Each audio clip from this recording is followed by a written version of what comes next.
There is one mistake I see beginner goalkeepers do every single week, and it's not a bad save, it's what happens after the save, it's the landing. And trust me, this used to cause me more pain than any shot I ever faced. Wrist injuries, sore hips, even fear of diving, all because I got this one thing wrong. So in this video, I'm gonna show you the 3 essential diving techniques that every beginner goalkeeper needs to know, so you can dive with confidence, make better saves, and most importantly, hit the ground safely. But before we even talk about diving, you need to fix this one thing first: your starting position. Because if this is wrong, every single dive you make becomes slower, weaker, and way more dangerous. So let's clean this up. And the first mistake I see all the time is goalkeepers standing on their heels. If you're standing flat-footed, you'll react late, you'll move slow, and most of the time you end up falling backwards. And that's where most injuries happen, because diving backwards doesn't just look bad, it also puts a lot of pressure on your hips, your back,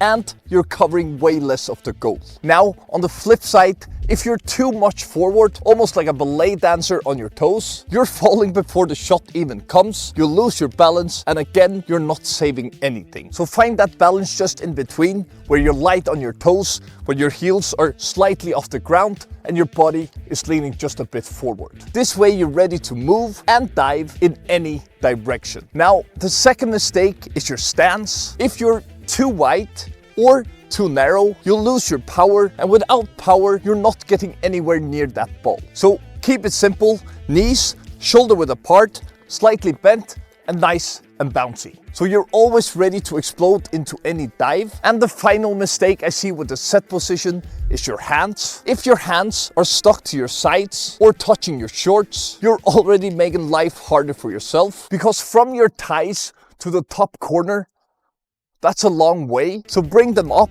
keep them nice and relaxed in front of your body, ready to go low, high, and anywhere in between. In other words, every time the ball moves, you're moving too, but as soon as the striker loads up to shoot, you stop, get set, and get ready to make the save. Get this right, and every dive that we're about to cover gets 10 times easier, and more importantly, 10 times safer. And by the way, if you want your free goalkeeping cheat sheet covering all the major techniques that every goalkeeper should know, not just diving, then go ahead and grab it in the description. It's completely free, so go and check it out. Now that our set position is sorted, let's talk about the low dive, because this is where most beginner goalkeepers go completely wrong. Not because low shots are the hardest, but because the mistakes are so easy to make and so costly when you make them. And the biggest mistake I see all the time is goalkeepers diving from high to low. And it might not sound like a big deal, but this is exactly why you keep getting hurt. When you start your dive from a high position, you create a huge gap underneath your body. And guess what? That's exactly where the ball sneaks through. You're also slower getting down. You cover less ground. This is where the small knocks start building up, until one day it actually hurts to dive. So guess what we do instead? Simple. Don't start high, start low. Because when you start low, you remove the gap and you get there much faster. Now, the second mistake is how you actually go to ground. A lot of beginners just drop or throw themselves sideways, but that's not a dive, that's a fall, and there's a big difference. A proper low dive is controlled, and it always starts with one thing: a strong forward power step with your foot pointing in the direction of where you want to go. Then you push. Attack the ball with your hands first, and this is important. Your hands lead the dive and your body follows. Now, another mistake I see all the time is goalkeepers not finishing their dives. A lot of beginners drop their elbows to the ground to stop the fall, or they hit after the ball like this, and this causes 2 problems. First, the ball can still go under you, and second, this is where your elbows take all the impact. And trust me, that hurts a lot. So instead, focus on gliding through the dive, especially with your lower hand. Get it as close to the ground as possible and let your whole body glide after it. This creates a smooth landing, protects your elbows, and keeps your body low behind the ball, and that makes a big difference. Now, another mistake I see all the time is goalkeepers taking their power step, but they land on their stomach. This usually happens because you twist the opposite hip of the way you're diving too much, and when you do that, you're very likely to dive on your stomach. Instead, stay strong on your hip, let it be stable, get low, and land on your side. And don't worry if it feels a bit awkward at first, that's completely normal. Diving is a skill, and like any skill, you build it step by step. So let me show you a simple progression that most beginner goalkeepers skip, which is exactly why they never learn the low dive or the landing. So start on your knees. From here, all I want you to focus on is getting your lower hand as close to the ground as possible and gliding it out towards the ball. And once that feels comfortable, stay on your knees again, but this time bring one foot forward, push off that foot, feel it in your power step, and then glide out towards the ball.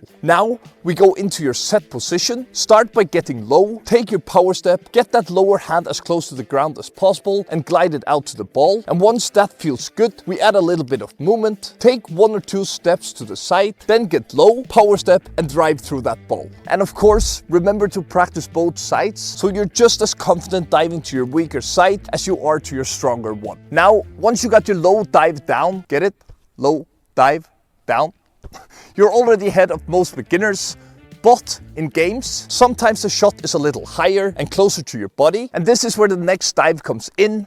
The collapse dive. This dive is perfect for mid-height shots, bouncing balls, and even some low shots that are close to you. But just like with the low dive, there are a few mistakes that beginners do all the time, and the first one is jumping off both feet. A lot of young goalkeepers see the ball, panic a little, and just throw themselves at it. But when you jump off both feet, you lose control, you lose balance, and your landing becomes heavy. And again, this is where injuries happen. So instead of jumping into your collapse dive, take a strong step towards the ball, be patient, almost wait for the ball to come to you, then get your body behind it and bring your hands straight to the ball. The second mistake with the collapse dive is trying to make this save way too big. The collapse dive is not supposed to be a huge flying save, it's a controlled save. So when you catch the ball, keep your face and your chin behind your hands and your eyes locked on the ball the entire time. Then, as you go to ground, use the ball to cushion your landing first, followed by your shoulder and your hips. And if you can't catch the ball and you need to push it away, land on the side of your shoulder and your arm, not directly on your elbow and not on your stomach.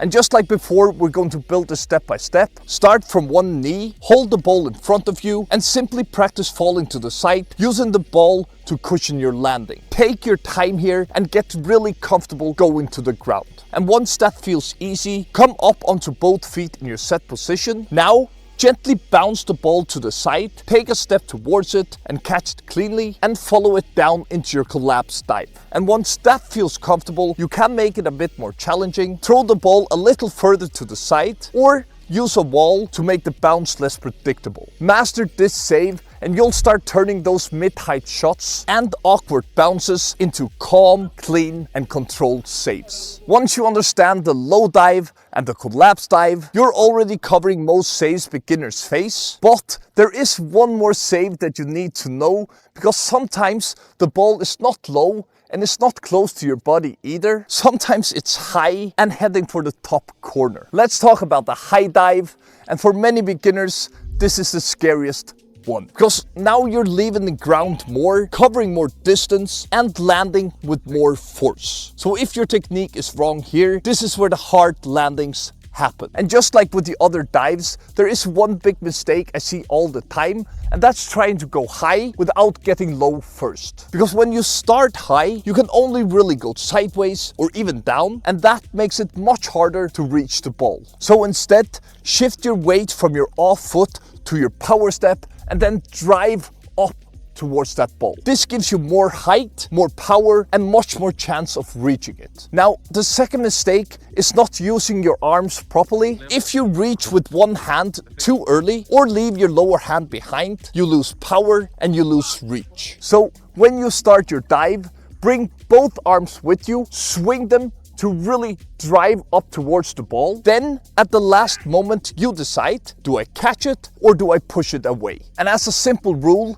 reach high with your top hand and reach long with your lower hand. That gives you more height, more stretch and more control in the air. Now let's talk about the most important thing again, the landing, because this is where the high dive can hurt the most if you do it wrong. And just like before, never ever land on your elbow or directly on your knee or flat on your stomach. Instead, if you manage to catch the ball, use it as a cushion, let the ball touch the ground first, almost like a pillow, and then follow it down with your sight. And if you need to push the ball away, turn your lower arm slightly so you land more on the side of your arm and shoulder. This spreads the impact and makes the diving much safer. Now, just like with the other dives, we build this one step by step. First, start on your power step, toss the ball slightly up and out to the side, and as the ball drops, shift your weight onto your stepping foot and drive up towards it. Focus on going up, not just across. And once that feels good, we move into your set position. Start low, take your power step, really swing your arms and explode up towards the ball. Take your time with this. This is all about timing and control. And if you want to challenge yourself even more, we can add a bit of movement. Throw the ball up, take a quick step or a small hop, pause briefly to get a good read on the ball, and then drive up into the dive. And if you want to take it even further, you can add some footwork before the dive. As the ball is in the air, move through a few cones, pause briefly for stability and to get your timing right, then shuffle back and explode up towards the ball, trying to catch it at its highest point. Now you got all 3 dives, but there is still one more problem. If you stay on the ground too long, you've just made a save for nothing. So the next skill you need to learn is how to get back up on your feet fast after making the save. And that's exactly what I talk about in this next video right here.